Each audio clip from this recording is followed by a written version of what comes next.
সুপ্রভাত বন্ধুরা, সহচরী চ্যানেলে আপনাদের সবাইকে স্বাগত। আজ বাজারে কিছু বাগদা চিংড়ি পেলাম, বেশ ভালো সাইজের, তাই একটু মালাইকারি করার খুব ইচ্ছে হলো, তাই নিয়ে এলাম। এখানে 10 পিস বাগদা চিংড়ি আছে।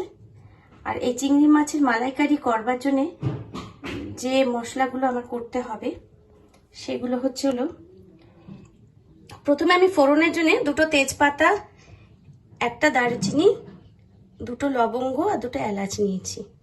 আর বাটা মশলা হিসেবে যেগুলো দেব সেগুলো হলো, সামান্য একটু রসুন নিয়েছি, 5 কোয়া রসুন আছে এখানে, আর একটা বড় সাইজের পেঁয়াজ কুচনো, 2 ইঞ্চি মতো আদা, 3টে কাঁচা লঙ্কা আমি বেটে দেবো না, চিড়েই দেবো, সামান্য একটু টমেটো। আর বাকি যে মশলাগুলো লাগবে, গুঁড়ো মশলাগুলো, সেগুলো রান্না করার সময় একে একে দিয়ে দেব। মাছগুলো কিনে আনার পর ভালোভাবে কেটে নিয়েছি, কেটে নিয়ে একটু বেছে নিয়েছি। আর এই যে মাছের এখানে ঘাড়ের কাছে একটা সরু সুতোর মতো ময়লা থাকে, সেটা বার করে নেওয়া খুবই দরকার। হ্যাঁ, সেটা বার করে নিয়েছি। এবার প্রত্যেকটা মাছ ভালো করে বেছে ধুয়ে পরিষ্কার করে নিয়েছি। প্রথমে যেটা করতে হবে, মাছগুলোকে নুন হলুদ মাখিয়ে 5-7 মিনিটের মতো রেখে দিতে হবে, তাহলে নুন ভালো মতো মাছের গায়ে মিশে যাবে।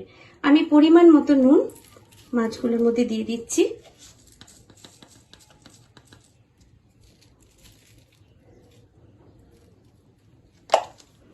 আমি রান্নায় পিঙ্ক সল্ট ইউজ করে থাকি।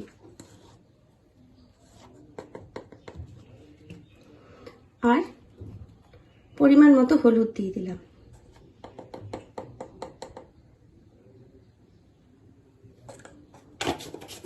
দেওয়ার পর মাছের গায়ে ভালো করে নুন হলুদগুলো মেখে নিতে হবে।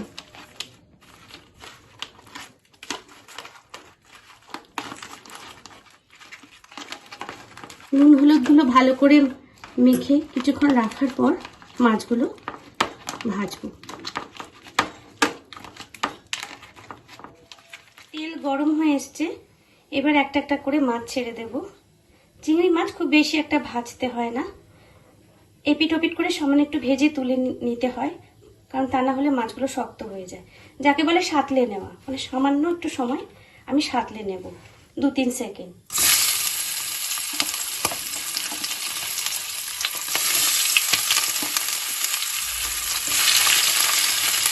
অল্প অল্প করে মাছ একে একে সমস্ত মাছগুলো ভেজে নিয়েছি। এবার রান্নাটা শুরু করব।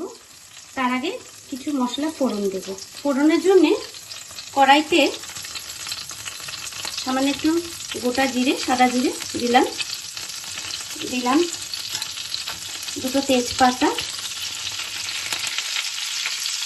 1টা দারুচিনি, 2টো লবঙ্গ আর 2টো এলাচ। মশলাটা হালকা ভাজা হয়ে গেছে। এরপর দেব সামান্য যে টমেটো কুচিয়ে রেখেছিলাম সেই টমেটোটি।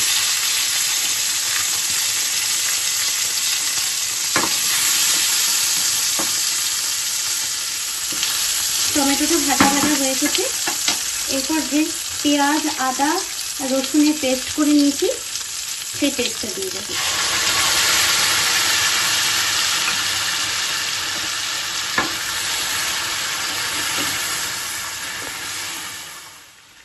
দিয়ে দেবো 1 টেবিল চামচ জিরের গুঁড়ো,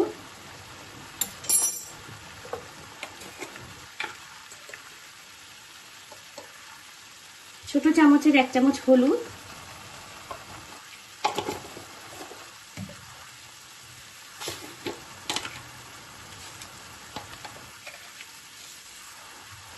এক চামচ নুন, নুনটা আন্দাজ মতো দেবেন, যে যেরকম খান। 1 চামচ আর সামান্য একটু নুন দিলাম।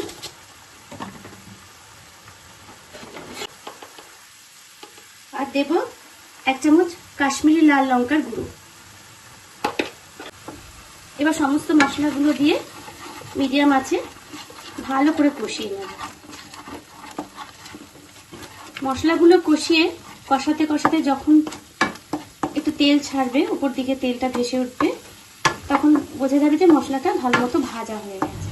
মশলাটা কষা হয়ে গেছে, তার মশলার গা দিয়ে তেল ছেড়ে ছাড়ছে টুকটুকুরে। এই অবস্থায় আমি একটু পরিমাণ মতো গরম জল দেব। রান্নায় আমি গরম জল ব্যবহার করি। গরম জল ব্যবহার করলে রান্নার স্বাদটা খুব ভালো হয়। এবার আমি পরিমাণ মতো গরম জল দিয়ে দিলাম।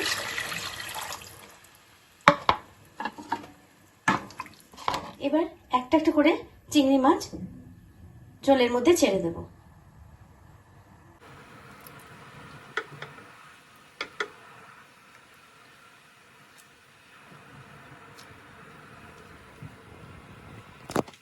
ঝোলের মধ্যে ছাড়ার পর গ্যাসের ফ্লেমটা মিডিয়াম করে 5 থেকে 7 মিনিট ঢাকা দিয়ে মাছগুলো সেদ্ধ হওয়ার জন্য রান্না করব। 5-7 মিনিট ঢাকা দিয়ে চিংড়ি মাছটা রান্না করার পর ফিরে এলাম।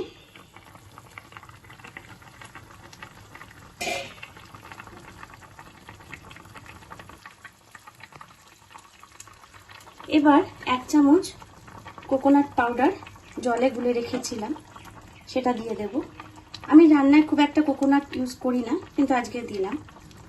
আপনারা কোকোনাট পাউডার যদি ইচ্ছে না হয় তাহলে একটু দুধ দিতে পারেন বা দুধের সর ফেটিয়ে দিতে পারেন, তাতেও স্বাদ ভালো হবে। 2টো চেরা কাঁচা লঙ্কা দিয়ে দিলাম।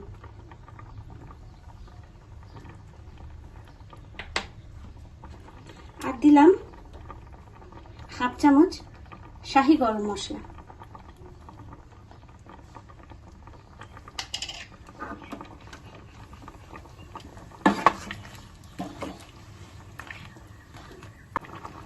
আর দেবো একটু ফ্রেশ ক্রিম। ফ্রেশ ক্রিমটা একটু ভালোভাবে ফেটিয়ে নিয়েছি আমি।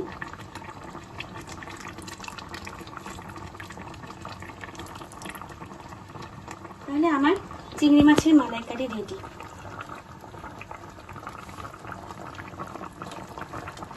এবার গরম গরম ভাত বা পোলাওয়ের সঙ্গে পরিবেশন করা যেতে পারে। আমার এই রান্নাটা যদি ভালো লেগে থাকে তাহলে আমাকে লাইক করবেন এবং কমেন্ট করে জানাবেন। আর আমার চ্যানেলটা সাবস্ক্রাইব করে আমার পাশে থাকার জন্য আপনাদের অনুরোধ রইল। ধন্যবাদ।